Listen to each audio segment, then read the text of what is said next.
retour sur ma chaîne. Les 2 premières vidéos de cette série étaient consacrées aux vêtements. Mais pour qu'une tenue soit complète, il faut aussi des chaussures et des accessoires. C'est ce que nous allons voir aujourd'hui. Vous êtes prêts? C'est parti!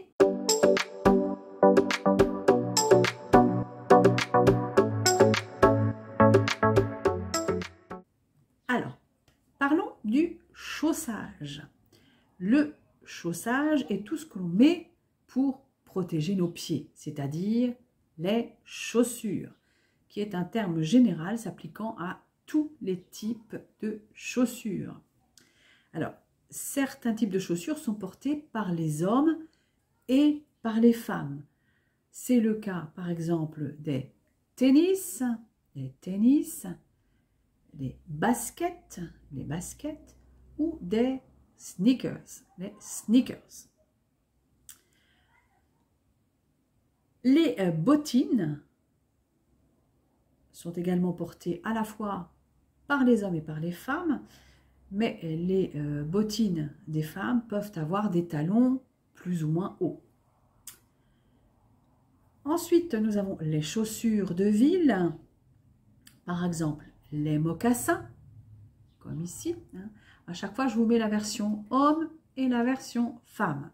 Donc, les mocassins, les derbies et les Richelieu. Alors, les derbies et les Richelieu se ressemblent beaucoup. La différence entre le derby et le Richelieu se tient au niveau du lassage des chaussures, qui est ouvert pour le derby et fermé pour le Richelieu. Parce que sur la derby, les œillets des lacets sont positionnés sur des quartiers qui sont cousus sur l'empeigne. L'empeigne, c'est le corps de la chaussure.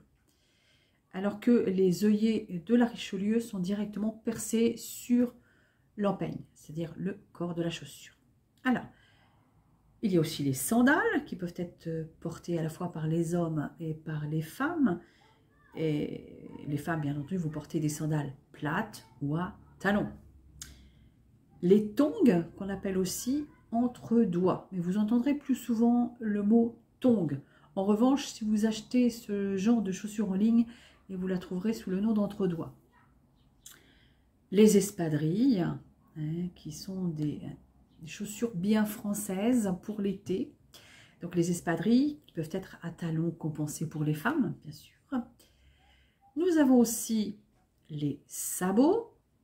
Les sabots, je ne ferai pas de pub pour une célèbre marque, mais vous en avez ici. Et vous avez aussi des sabots à semelle de bois, comme sur cette photo. Ensuite, pour rester à la maison, nous avons les chaussons ou les pantoufles, des pantoufles.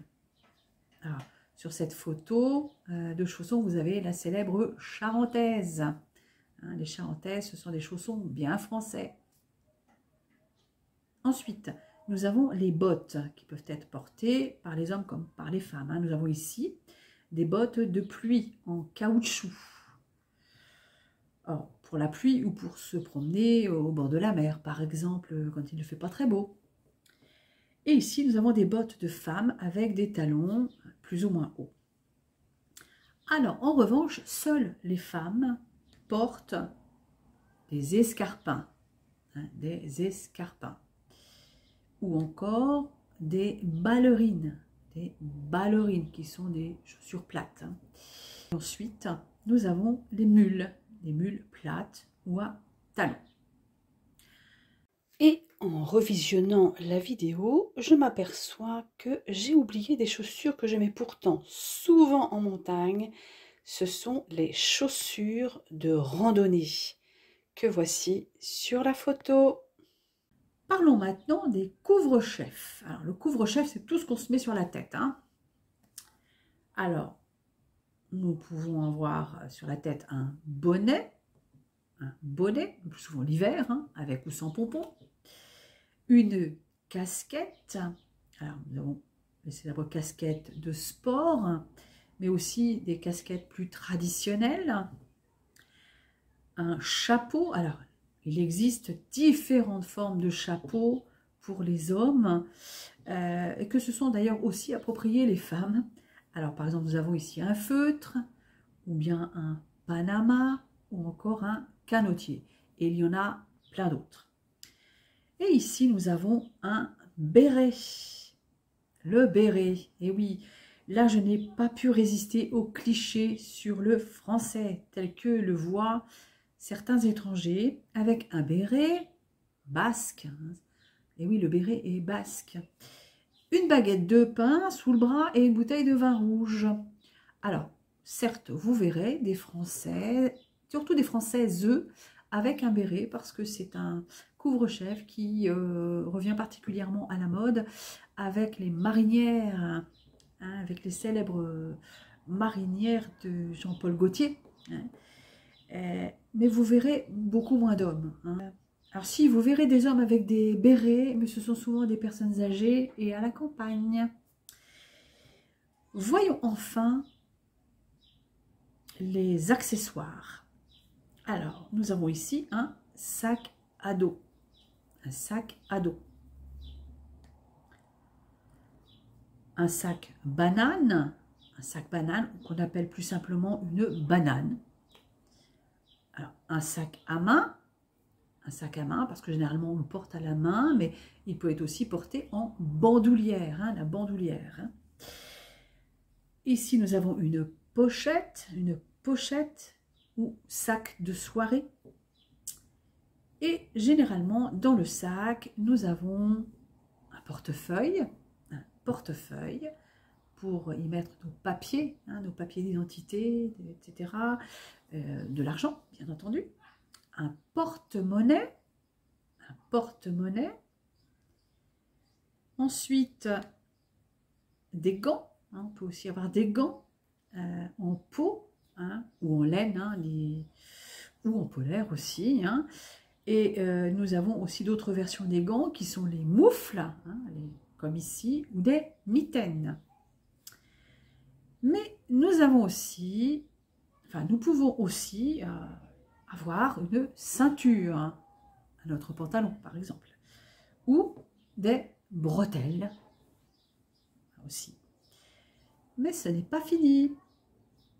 Alors, nous pouvons aussi avoir un foulard. Un foulard, hein, on pense au célèbre carré d'Hermès, par exemple, ou un bandana. Alors, le foulard, on peut le porter autour du cou, on peut le porter dans les cheveux. Voilà, vous avez le choix. Alors ensuite, nous pouvons avoir une écharpe. Alors, une écharpe est plus grande que le foulard. Et lorsqu'elle est en lainage, pour l'hiver, hein, on l'appelle aussi un cache-nez. Un cache-nez, ou un cache-col. Et il existe une autre version du cache-col qui est le tour de cou. Hein, le tour de cou. Bien sûr, n'oublions pas les bijoux. Alors, les bijoux, nous avons une chaînette. D'ailleurs, voici une chaînette. Hein. C'est une chaînette qui se porte souvent donc avec une médaille. Hein. Une médaille, voilà, c'est ça c'est une médaille.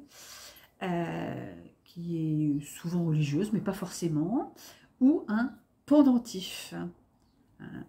Donc, vous voyez, moi ici, par exemple, je porte mon alliance parce que je ne peux plus la mettre à mon doigt, tout simplement. Alors, on peut appeler ça aussi un collier. Un collier désigne en effet tous les bijoux qui se portent autour du cou, qu'il s'agisse de chaînes, comme ici par exemple en or, ou en argent ou un autre métal, hein, ou qu'il s'agisse de colliers, hein, comme un collier de perles par exemple, ou un collier de coquillage, ou avec des pierres précieuses, etc. Un bracelet hein, se porte au niveau du bras, ou une gourmette. Alors la gourmette, c'est un bracelet à mailles aplaties avec souvent le prénom de la personne qui la porte. Et là, je m'aperçois aussi que j'ai oublié de parler de la montre bracelet. Donc une montre bracelet ou plus simplement une montre. Une bague. Ensuite, nous avons une alliance. Alors, une alliance, en voici une, hein, ou un anneau. Hein, l'anneau, hein, bon, l'alliance, hein, vous voyez. Alors, je peux encore la mettre, mais j'ai du mal à la retirer, donc je préfère éviter. Ensuite, nous pouvons aussi avoir une chevalière. Alors, une chevalière, c'est une bague sur laquelle sont gravées des armoiries ou des initiales. Et pour les bijoux, eh bien, vous avez le choix entre le doré et l'argenté. Et bien entendu, vous avez bien sûr des bijoux avec des perles et des bijoux avec des pierres semi-précieuses ou des pierres précieuses. Et bien voilà, cette vidéo est terminée. Alors, sur l'ensemble des 3 vidéos, cela fait évidemment beaucoup de vocabulaire. Mais le plus intéressant, je pense, est de savoir se débrouiller dans un magasin de vêtements ou de chaussures ou d'accessoires et de savoir demander quelque chose à un vendeur ou une vendeuse et de savoir lui répondre. Ce sera donc le thème de la prochaine vidéo. À très bientôt!